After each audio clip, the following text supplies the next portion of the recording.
2026 25শে জুলাই আজকে হচ্ছে শনিবার এবং এই মুহূর্তে মানুষের মুখে মুখে শোনা যাচ্ছে শেখ হাসিনার সরকার বাংলাদেশে আসবে এবং এই কথাটি শুনে আপনি মাঠে ঘাটে হাটে বিভিন্ন চার দোকানে এদিক ওদিক সে তারা আপনাকে সাক্ষাৎকার দেবে যে আগের সরকার ভালো ছিল, শেখ হাসিনার সরকার ভালো ছিল, শেখ হাসিনার সরকারকে বাংলাদেশের দরকার।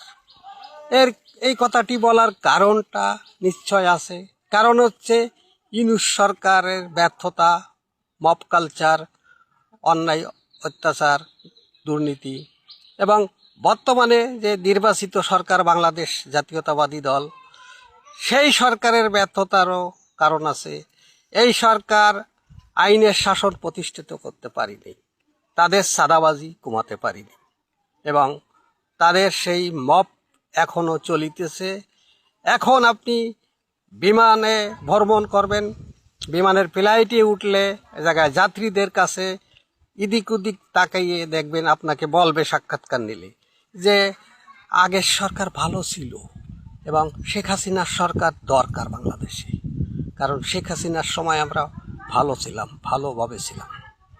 এবং আপনি একটি পরিবহন বাসে উঠবেন, সেখানেও এদিক ওদিক তাকিয়ে মবের বয়তে আপনাকে সাক্ষাৎকার দেবে যে শেখ হাসিনার সরকার ভালো ছিল, এর চাইতে সেই আমলে আমরা খুব ভালো ছিলাম। কেন বলে? কারণ এগুলো সব সরকারের ব্যর্থতা।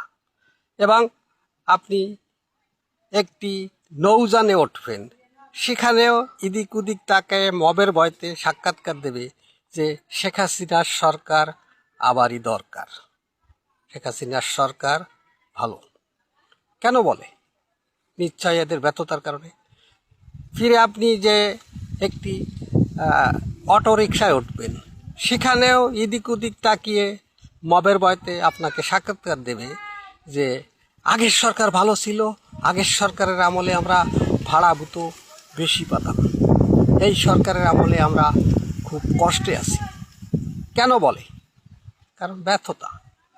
এবং আপনি যখন একটি রিকশায় উঠবেন, সেই রিকশাওয়ালা এদিক ওদিক তাকিয়ে সাক্ষাৎকার দেবে যে এর চাইতে শেখ হাসিনার সরকার হাজার গুণ ভালো ছিল, শেখ হাসিনার সরকারের সময় আমরা কোনো চাঁদা দেওয়া লাগতো না, কোনো জায়গায় কোনো ঝামেলা ছিল না, নিরিবিলি সারাদিন রিক্সা চালিয়ে আপনার বাসায় বাজার করে নিয়ে